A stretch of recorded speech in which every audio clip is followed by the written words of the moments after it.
अस्सलाम वालेकुम, this is Mohit Pirzada in Washington United States. 17 जुलाई 2026 जुमे का दिन है। हिंदुस्तान पाकिस्तान बर सगीर में मशरक़ वस्ता में अब शाम हो रही है। मेरे सामने बहुत सी डेवलपमेंट्स हैं,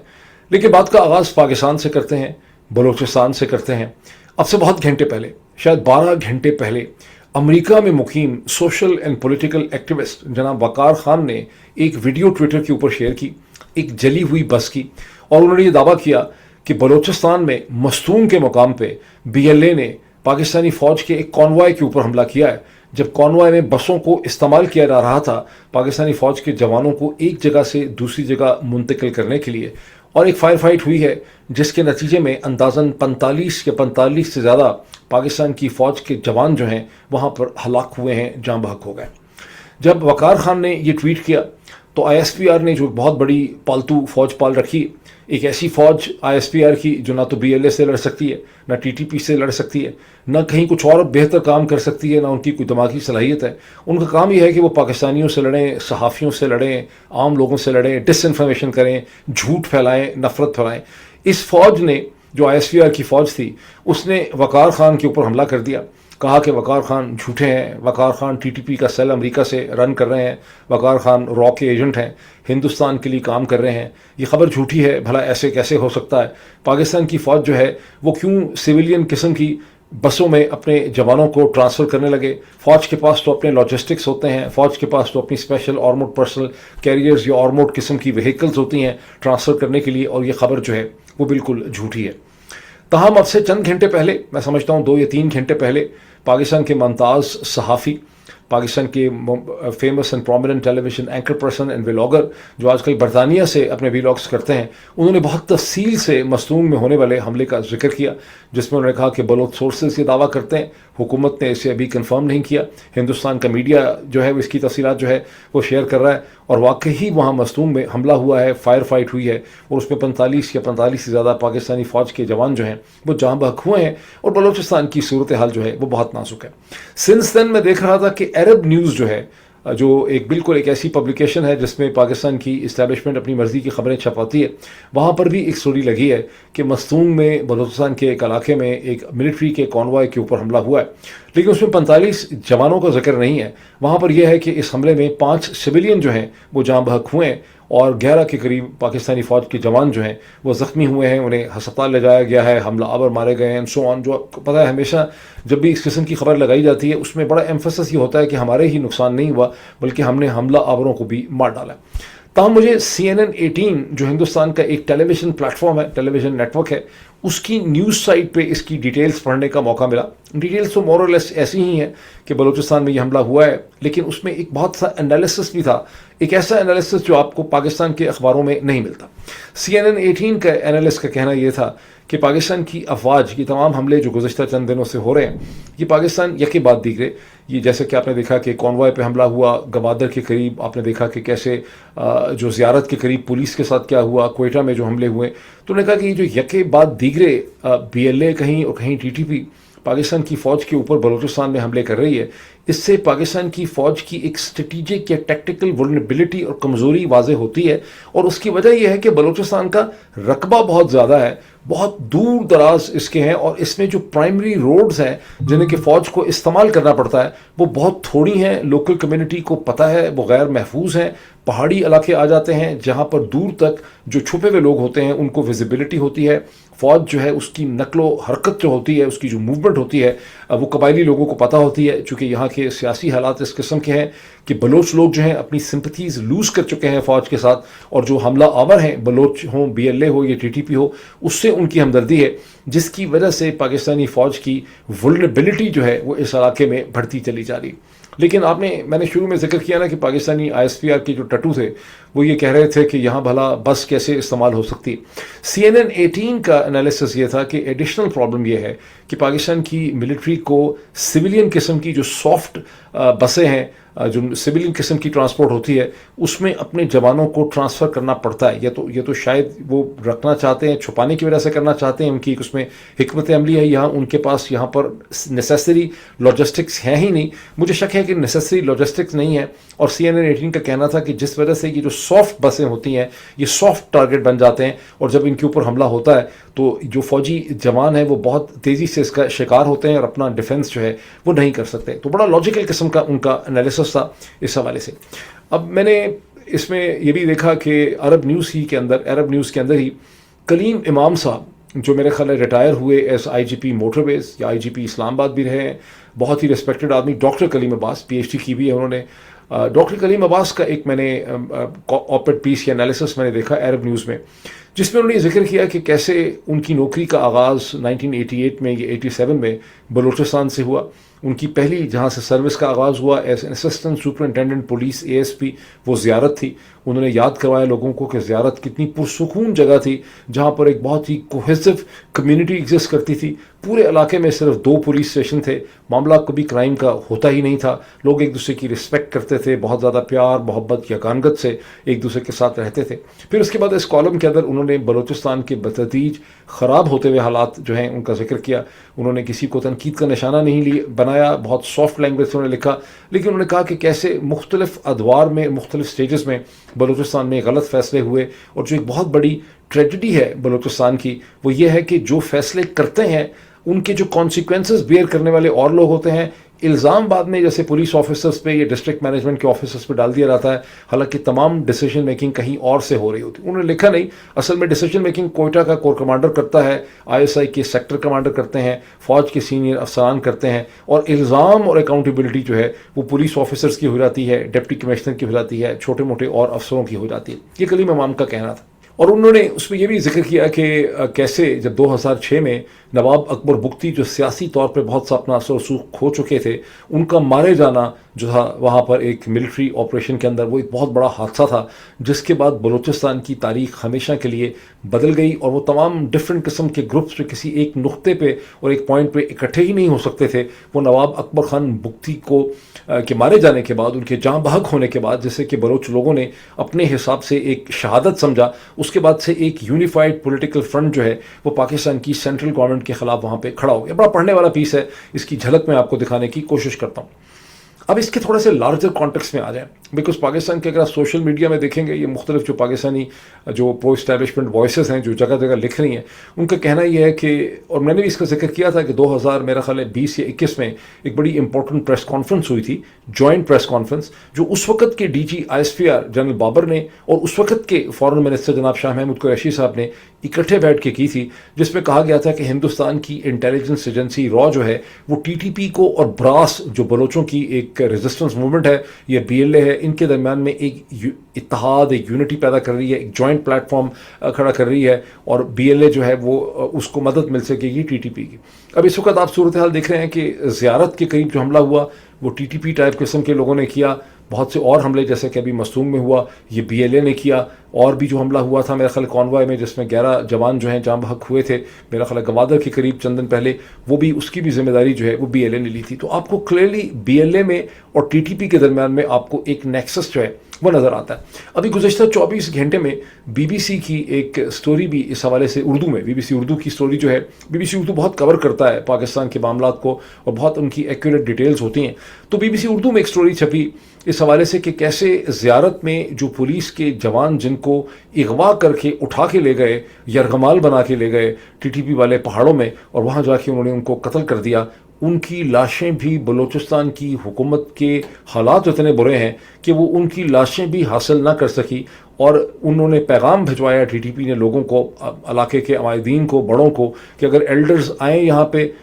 مطلب اور آ کر اسے کہتے ہیں گاڑیاں لے کر آئیں، پلاسٹک کی شیٹس لے کے آئیں، تو آپ یہاں سے ان پولیس کے جوانوں کی لاشیں اٹھا سکتے ہیں. اور بی بی سی کی سٹوری بڑی خوفناک سٹوری ہے، بڑی دردناک سٹوری ہے، جس میں وہ تمام لوگوں کے بیانات ہیں جو پھر گئے، کیسے جب وہ گئے تو سڑک کے دونوں طرف انہوں نے دیکھا کہ بے تحاشا فائٹر ایگزسٹ کرتے تھے. اندازہ لگائیں کہ یہ حالات کیا ہو چکے ہیں بلوچستان کے، کہ پولیس کے جوانوں کی لاشیں لے کے بیٹھے ہوئے ہیں ٹی ٹی پی کے لوگ، پہاڑوں کے اوپر ان کا قبضہ ہے، دندناتے وہ پھر رہے ہیں، پیغامات وہ دے رہے ہیں، حکومت کی کہیں پریزنس آپ کو نظر نہیں آتی، حکومت صرف آپ کو ٹی وی کی حد تک نظر آتی ہے، اخبارات کی حد تک بیان دیتے نظر آتی ہے. تو جب یہ ایلڈرز گئے تو وہاں پہ پورے علاقے کے اوپر ٹی ٹی پی کے فائٹرز کا کنٹرول تھا، ان کے ساتھ ان کی بات چیت ہوئی، ان کو گاڑیاں کھڑی کرنی پڑی، پھر ان کو پیدل چلنا پڑا. وہ ایک ایسے علاقے میں پہنچے جہاں ان पुलिस के जवानों की लाशें बिखरी पड़ी थीं। 3-4 दिन हो चुके थे, ये 8 या 9 तारीख की बात है। जुलाई की गर्मी की वजह से उनके चेहरे, उनके जिस्म जो हैं वो ख़राब हो चुके हुए थे,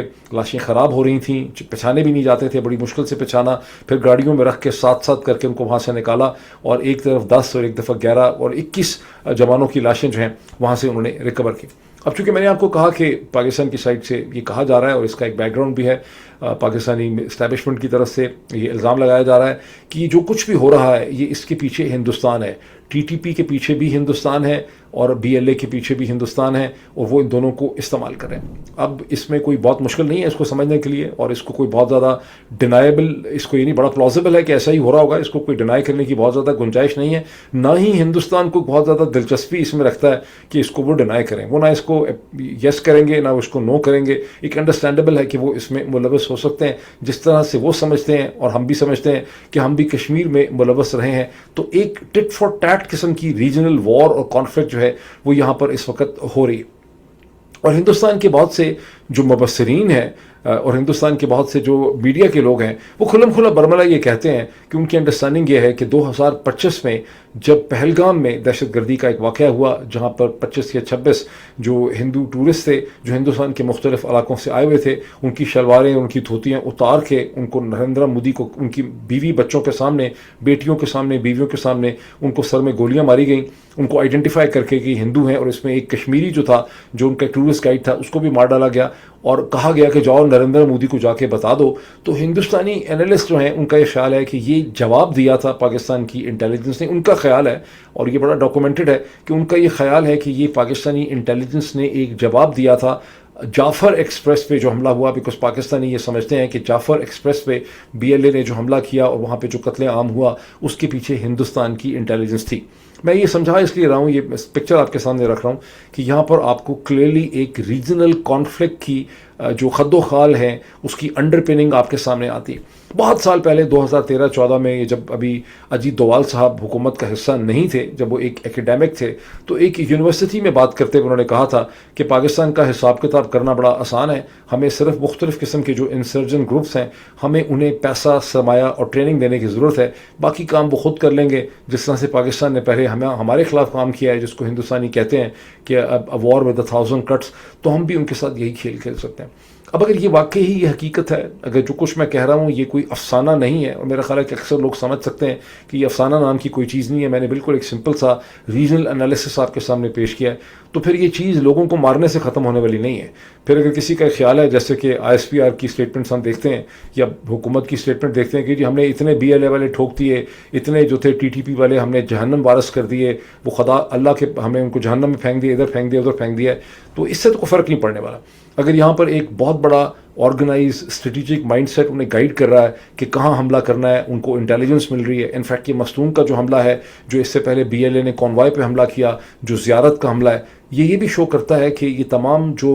ग्रुप्स हैं, ये जितने फाइटर्स हैं, ये दहशतगर्द हैं, इनके पास एक बहुत ही वेल स्ट्रक्चर्ड इंटेलिजेंस नेटवर्क है जो इन्हें गाइड करता है। इस सारी चीज़ों का क्या मतलब? इनका मतलब यह है कि हिंदुस्तान और पाकिस्तान को किसी न किसी लेवल में बिहाइंड द सीन्स आपस में बातचीत करनी पड़ेगी। उनकी भी कुछ डिमांड्स होंगी, पाकिस्तानियों की भी कुछ डिमांड्स होंगी। अगर आपने बलोचिस्तान का केस उनके सामने रखेंगे, वो अपना कश्मीर का केस, किसी और चीज़ का केस आपके सामने रखेंगे, इस पर बातचीत करनी होगी। मेरा नहीं ख्याल कि ये बंदों को मारने से या ड्रोन इस्तेमाल करने से या गनशिप हेलीकॉप्टर इस्तेमाल करने से इसका कोई हल जो है वो निकल सकेगा। अच्छा, मूविंग फॉरवर्ड, चूँकि कश्मीर की बात हो गई है, तो नोट कीजिए कि पाकिस्तान के प्रोमिनेंट टेलीविजन एंकर पर्सन हमारे दोस्त कामरान शाहिद साहब जो हैं, उन्होंने एक बड़ा माना खेस किस्म का ट्वीट किया, अंग्रेज़ी के अंदर, खुद किया या लिख के उनको किसी ने दिया है, लेकिन उसमें उन्होंने क्लेम ये किया है कि ये जो प्रोस्क्राइब्ड ऑर्गेनाइजेशन है जॉइंट अवामी एक्शन कमेटी JAC जो है, इसका ये क्लेम कि जनरल आसिम मुनीर ने इनको ख़त लिखा, पैगाम दिया, ये खौम खा का बकवास है। जनरल आसिम मुनीर का इसके साथ कोई भी ताल्लुक़ नहीं है। ये मूवमेंट जो है कश्मीरियों की,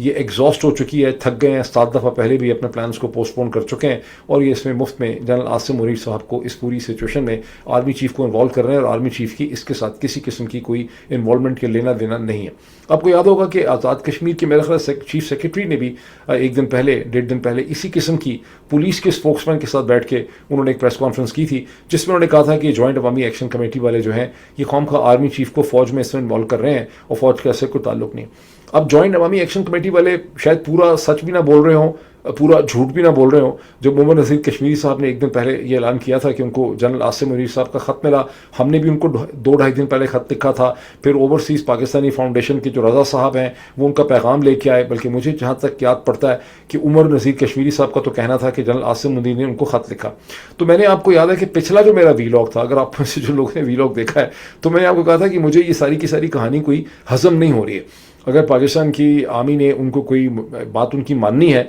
तो वो तो फिर एक मुज़ाकराती कमेटी बनाएंगे। वो कहेंगे इसमें बिलावल जरदारी को बना देते हैं, मौलाना को डाल देते हैं, मिनिस्टर्स को डाल देते हैं, और पीछे से सारा कुछ है वो ISI के कर्नल के ब्रिगेडियर चलाएगा। तो वो तो कोई कमेटी बनाई जा सकती थी मुज़ाकरात पे करने के लिए। तो ये बात कि जनरल आसिम मुनीर साहब ने उनसे 1 हफ़्ता मांग लिया है, कि मुझे कोई बहुत ज़्यादा इसमें जान नहीं लग रही। लेकिन अब कामरान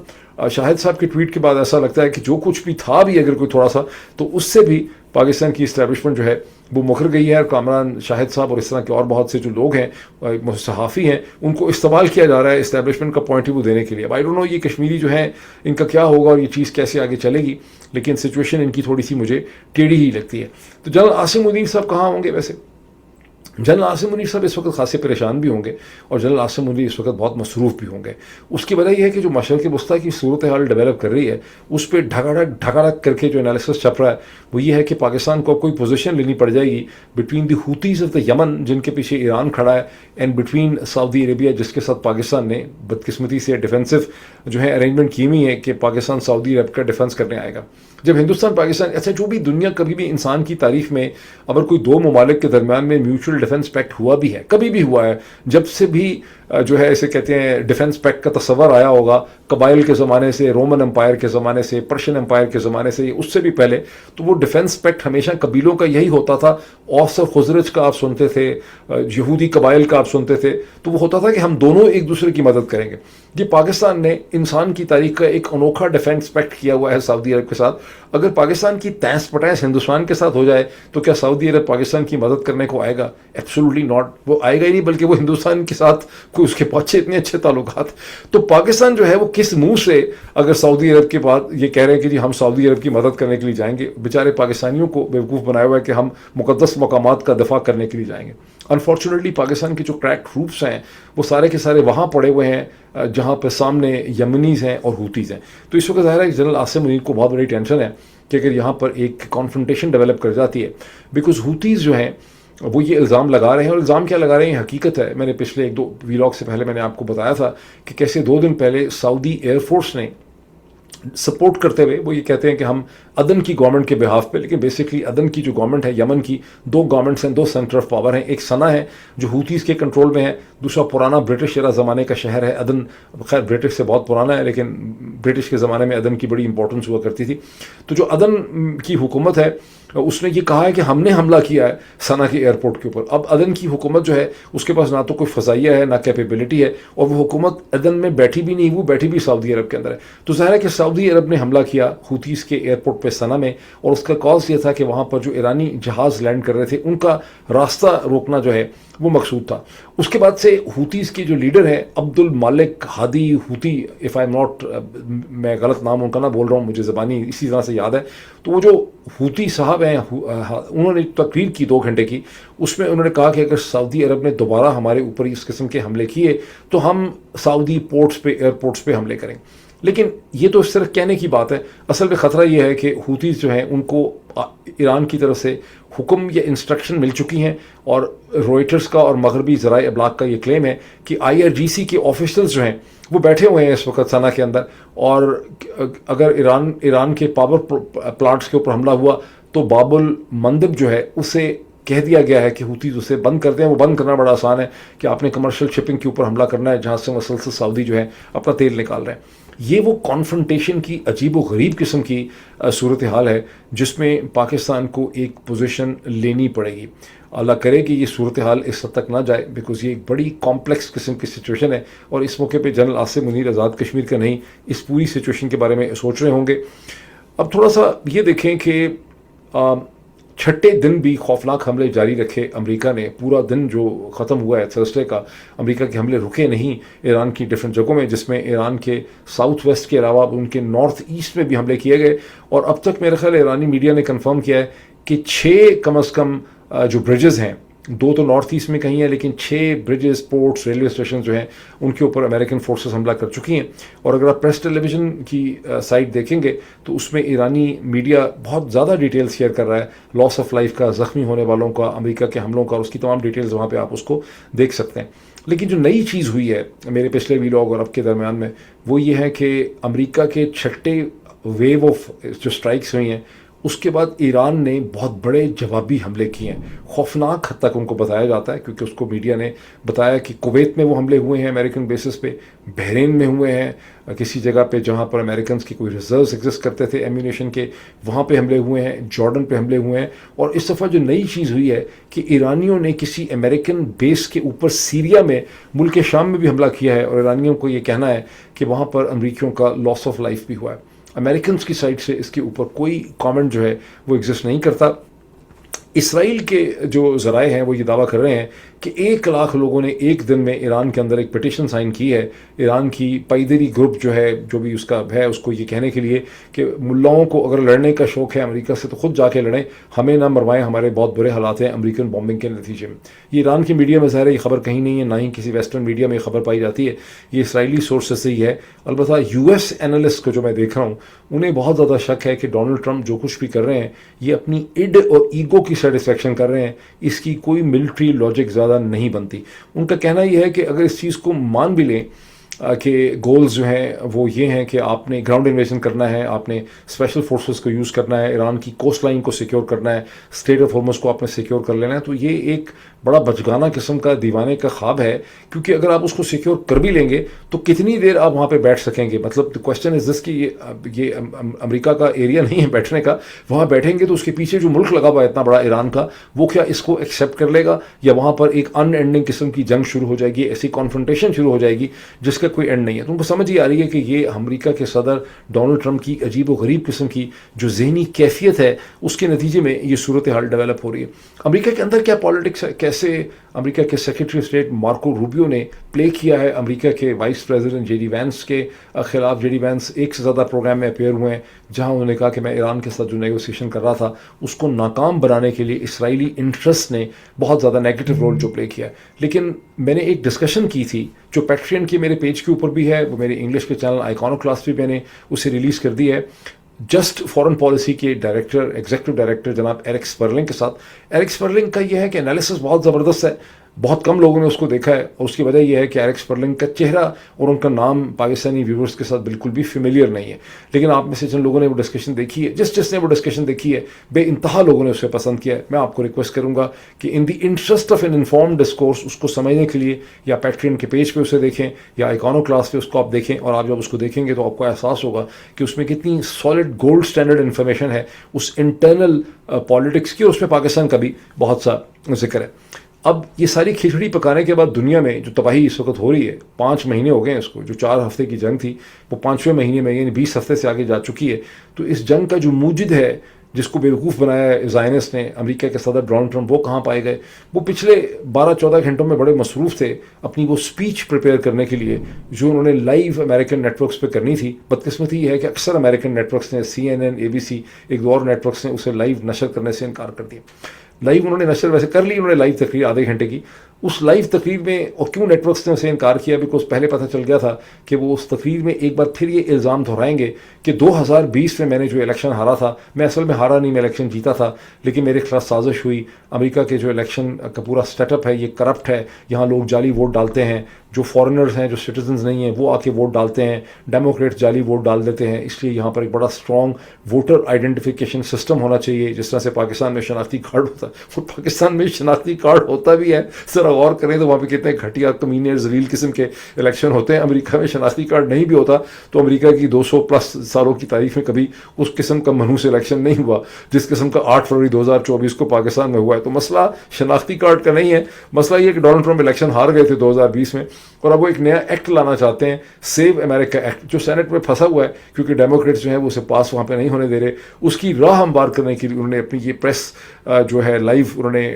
قوم سے خطاب کیا، جس کو کہ امریکن نیٹ ورکس نے اس کا بائیکاٹ کیا اکثر نے.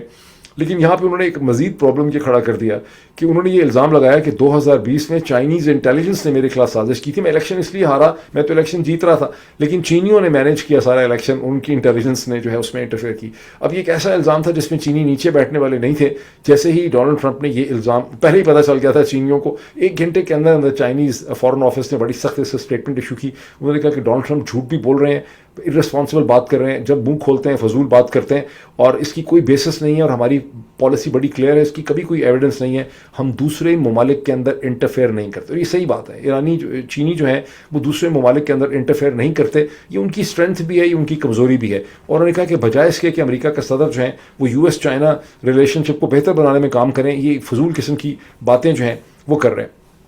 یہ تو چلے امریکہ کے حوالے سے ہو گیا. برطانیہ کے حوالے سے ہمارے جو بہت سے ویورز میرے برطانیہ میں پائے جاتے ہیں, انفیکٹ میرے پیٹرین کے پیج پہ بھی میں حیران ہوں, بہت زیادہ لوگ جو ہیں وہ برٹن سے ہیں. آج برٹن میں اینڈی برنم جو ہیں, جن کو کنگ آف نارتھ کہا جاتا ہے, وہ آج کے دن میں لیبر پارٹی کے ہیڈ بن جائیں گے, اور اٹس اے ڈن ڈیل. اور منڈے کو ان آل پروبیبلٹی, بلکہ ڈن ڈیل ہے کہ وہ برطانیہ کے نئے پرائم منسٹر بن جائیں گے. پرائم منسٹر کیئر سٹارمر, جنہوں نے بہت عرصے کے بعد لیبر کو فتح دلائی تھی 2024 کے الیکشن میں, اور جو بہت رنجیدہ ہیں, وہ ظاہر پرائم منسٹر نہیں رہیں گے. وہ پہلے اعلان کر چکے ہیں کہ وہ ریزائن کر جائیں گے, اور اینڈی برنم برٹن کے پرائم منسٹر بن جائیں گے. لیکن کیا برٹن کے مسائل کا حل نکل آئے گا, کہ اینڈی برنم کے بہت کامیاب پرائم منسٹر ہوں گے؟ اس کے بارے میں بہت زیادہ شکوک پائے جاتے ہیں دنیا بھر کے اینالسٹ کی نظروں میں. اور اس کی وجہ یہ ہے کہ برطانیہ میں بدقسمتی سے بریکسٹ, جو ایک بہت بڑی بیوقوفی تھی, جو بہت بڑا بلنڈر تھا, اس کے نتیجے میں ایسے اکنامک حالات پیدا ہو چکے ہیں. برٹش GDP 4-5% جو ہے وہ شرنک کر چکا ہے. ایسے اکنامک مسائل, ٹریڈ کے مسائل پیدا ہو چکے ہیں یورپ کے ساتھ, جن کا کوئی حل نہیں ہے, جس کی وجہ سے گزشتہ 10-12 برس میں 6-7 پرائم منسٹرز بدل چکے ہیں. برٹن انگورنیبل ہو چکا ہے. جو بھی پرائم منسٹر آتا ہے وہ عوام کی اور سیاسی دھڑوں کی جو ایکسپیکٹیشنز ہیں اسے پورا نہیں کر سکتا. تو اینڈی برنم کا پتہ نہیں کیا انجام ہوگا. اور بریکسٹ کو جب آپ دیکھتے ہیں, اور جب آپ ڈونلڈ ٹرمپ کو دیکھتے ہیں, تو آپ کو شاعر مشرق علامہ اقبال کا کہ وہ جو جملے ہیں نا, وہ یاد آتے ہیں ان کے مصرے, کہ جمہوریت ایک طرز حکومت ہے کہ جس میں, جمہوریت ایک طرز حکومت ہے کہ جس میں بندوں کو گنا کرتے ہیں تولا نہیں کرتے. یہ ایک ایسا سبجیکٹ ہے جس پہ میں کبھی چاہوں گا کہ بہت ڈیٹیل سے بات کی جائے, کہ جہاں ڈیموکریسی کی سینکڑوں خوبیاں ہیں, وہاں اس کے اندر بہت ڈیفیکٹس بھی ہیں. اور اس میں ایک بہت بڑا ڈیفیکٹ یہ ہے کہ آپ کسی بھی چغت کو, اگر وہ لوگوں کو بیوقوف بنا دے اور اس کو وہ ایک کہانی سنا دے. بریکسٹ کے کیس میں ایک آدمی کی بات نہیں تھی, ایک آئیڈیا سیل کیا گیا, اور وہ آئیڈیا بڑا خوفناک تھا, جس نے برٹن کی جو ہے نا بالکل اینٹ سینٹ بجا دی ہے. اور یہاں ٹرمپ نے پوری دنیا کی اینٹ سینٹ بجا دی ہے. Trump should not have been president, بن گئے بیچارے, بس یہ امریکہ کے اوپر بھی ظلم ہے, دنیا کے اوپر بھی ظلم ہے. ایک کوئک میں کامنٹ چھوٹا سا کر دوں کہ پاکستان میں جو یورپین یونین کی GSP رپورٹ آئی ہے, جس کے ساتھ ایک ورکنگ ڈاکومنٹ لگا ہوا ہے ان کے ایک ورکنگ گروپ کا, ان کی ایک ٹیم کا, جس میں پاکستان کو شدید ریزرویشنز ہیں پاکستان کے حوالے سے, انسانی حقوق کے حوالے سے, رول آف لا کے حوالے سے, عدالتوں کے حوالے سے, مائنورٹی رائٹس کے حوالے سے, پولیٹیکل پرزنرز کے حوالے سے, میڈیا فریڈم آف ایکسپریشن کے حوالے سے, اور جس میں عمران خان کی رہائی کا بھی کہا گیا ہے, یا عمران خان کی کنڈیشن کی طرف اشارہ کیا گیا. اس کو پاکستان کے سوشل میڈیا میں اس طرح سے بتایا جا رہا ہے جیسے کہ کوئی بہت اس سے کوئی ڈرامیٹک رزلٹس نکلیں گے. اصل چیز اگنور کی جا رہی ہے کہ یورپین یونین کمیشن نے پاکستان کی GSP پلس اسٹیٹس, جس کا پاکستان کا لیگلی پاکستان انٹائٹلڈ نہیں ہے, اسے 31 دسمبر 2027 تک بڑھا دیا ہے. اور یہ ساتھ جو ڈاکومنٹ لگایا ہوا ہے, یہ بیسکلی دل پشاوری کے لیے لگایا ہوا ہے. اصل چیز یہ ہے کہ GSP پلس اسٹیٹس جو بنتا نہیں تھا اس کو جسٹیفائی کیا گیا اور اس کو بڑھا دیا گیا. تاہم یہ ساری جو ریزرویشنز بنائی گئی ہیں, دی گئی ہیں, اس کا بیک گراؤنڈ یہ ہے کہ یورپین پارلیمنٹ میں اس حوالے سے, پاکستان کے حوالے سے بہت ڈبیٹ ہوئی ہے اسی جولائی کے مہینے میں, جس پہ بہت سے یورپین NGOs نے, کچھ اس میں پاکستانی لوگ بھی ہیں, لیکن پرنسپلی طور پہ یورپین NGOs نے اور میڈیا نے بڑا رول پلے کیا ہے, اور پاکستان کے اندر جو حالات ہیں اس وقت ڈیموکریسی کے, انسانی حقوق کے, اس کی طرف توجہ دلائی ہے. اس کی جو پازیٹیو سائڈ ہے وہ یہ ہے کہ پاکستانیوں کو ایک اپرچونٹی ہے کہ آپ یورپین یونین کے اندر NGOs کے ساتھ اور پریس کے ساتھ کام کریں, پاکستان کے جو حالات ہیں, جو گراؤنڈ ریئلٹیز ہیں, ان کی طرف توجہ دلانے کے لیے. ابھی اتنا ہی, پھر آپ سے ملاقات ہوتی ہے, اور بھی بڑے ایشوز ہیں, بات کریں گے آپ سے بہت جلدی. Thank you.